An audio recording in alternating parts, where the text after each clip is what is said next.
Dois dedos de conversa. Todos os dias. Dois dedos de conversa. Uma rúbrica de João Figueiras e convidados. Na Alvor FM.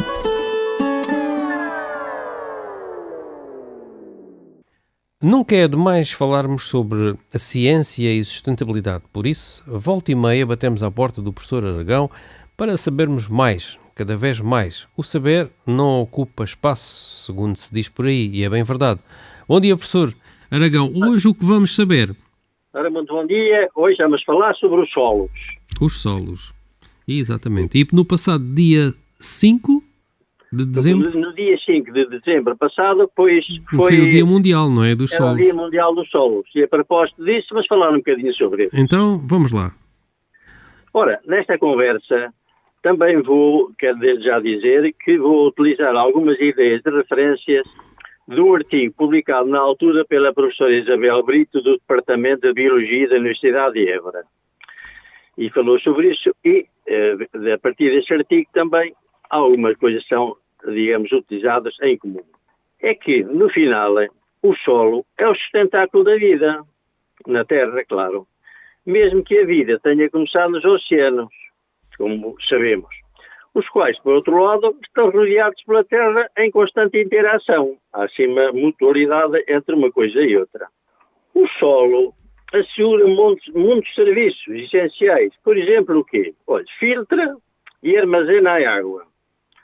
Regula a temperatura, captura o carbono, neste momento é um assunto crítico, suporta a biodiversidade, permite a agricultura, muita coisa essencial à sobrevivência dos seres vivos, em particular do homem. Contudo, quando nós pensamos nas diversas coisas que vamos vendo e tendo conhecimento, parece que no momento atual o solo é visto apenas como um suporte para a construção, um suporte para o transporte, um suporte para campos fotovoltaicos em grandes áreas. Ora, no entanto, é no solo que a vida começa e, afinal, também é no solo que a vida termina. O solo é, assim, o resultado de uma associação de material rochoso, matéria orgânica, ar, água e uma infinidade de organismos vivos.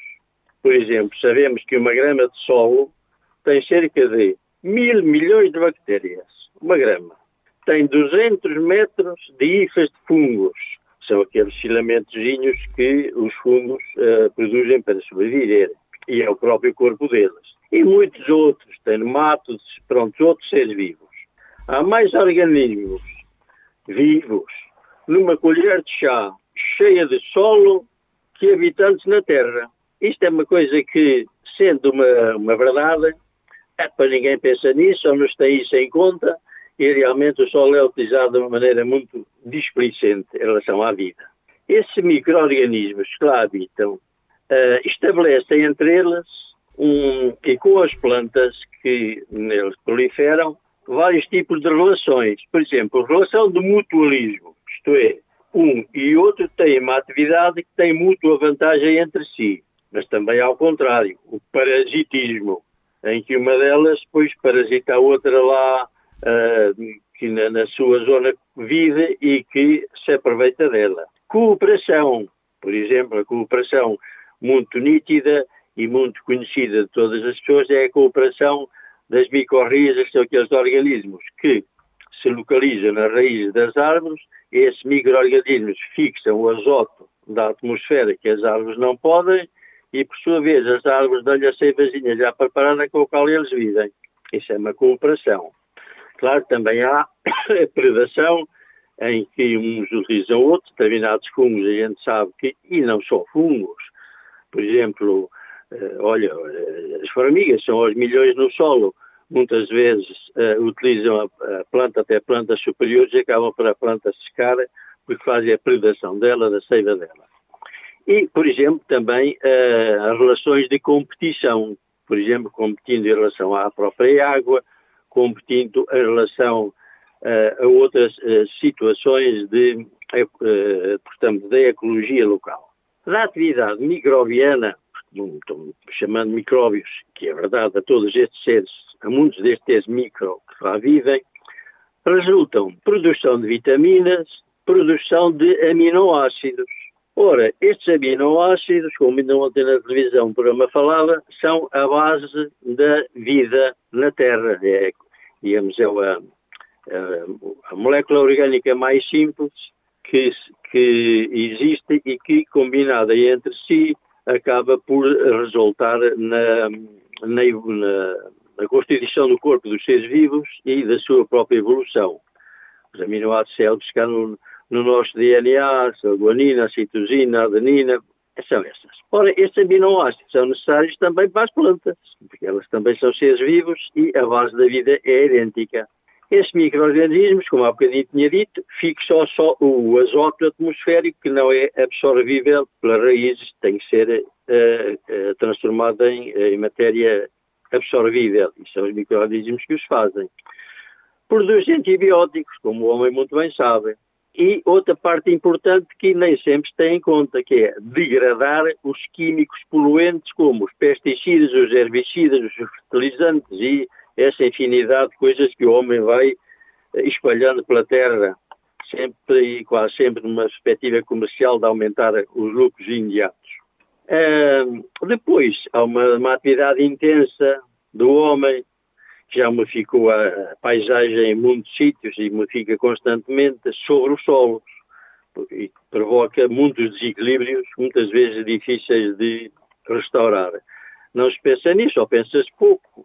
Mas, por exemplo, a construção de uma autoestrada, uma impermeabilização, uma grande mobilização de terras, os rejeitos mineiros, por exemplo, a deposição dos lixos, os materiais industriais, como as sucatas e os inertes, tudo isto altera o equilíbrio da biodiversidade e, às vezes, em definitivo.